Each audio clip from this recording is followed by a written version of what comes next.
Evening. So this is the final chapter of Chris's childhood. Next week we'll go over his adulthood. So let's get started. Chapter 5, Part B. There wasn't anything positive to say about Chris's stepfather. One time he was asked to step his father to get the refrigerator up the stairs. Chris caused an air quotes accident that caused the refrigerator to fall on top of his stepfather. His stepfather survived, but he knew that Chris was to blame. There was a silver lining though. His stepfather had a relative nicknamed Do the Bug. He brought out the best in his stepfather. When they went fishing or hunting, his stepfather seemed docile. They told their fish tales, even cooked their fish and ate it right there. However, as soon as they were back in the city, everything went back to crazy. Fishing was something that Chris could handle. He didn't mind cleaning them. However, he hated cleaning the other animals that his stepfather killed. As much as his stepfather wasn't learned, his stepfather actually knew the anatomy of every animal he killed. As his gun collection continued, the adults made certain none of the kids were left alone with him.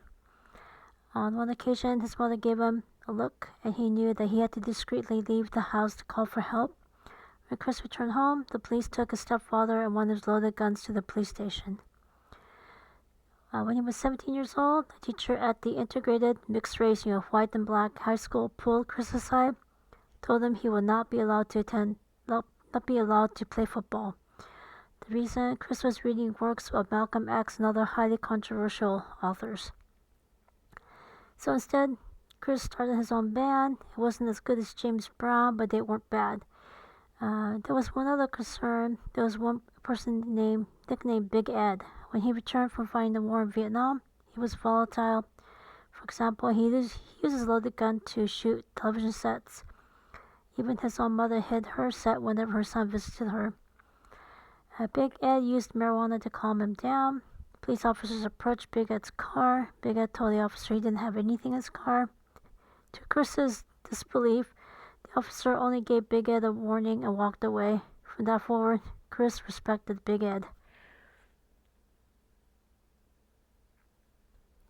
At this time, Chris also had a girlfriend, and they made so many long-distance phone calls to each other that he racked up a phone bill that was $900. His sister Ophelia helped him get a job at a local old folks' home to pay it off. By then, she was working as a nurse assistant. Although he hated cleaning up their bedpans, changing their diapers, he did develop a compassion toward these people. Finally, that and a kitchen job gave him enough money to pay off his mother's telephone bill. His sister was the one who told her mother that he had enlisted in the Navy. By then, he was working the last few months at one of his uncle's steel mill. Now you see high school, it's not working out. Plus, 17 years old, he lived a big chunk of his life in Milwaukee. You get restless, you want to see the world. Plus, he had uncles who served in the Korean War, served in the Vietnam War. So he chose Navy due to their superior marketing slogan. Although he was still with his girlfriend, he wanted to be like his uncles and meet those air quotes Italian women, those Korean women.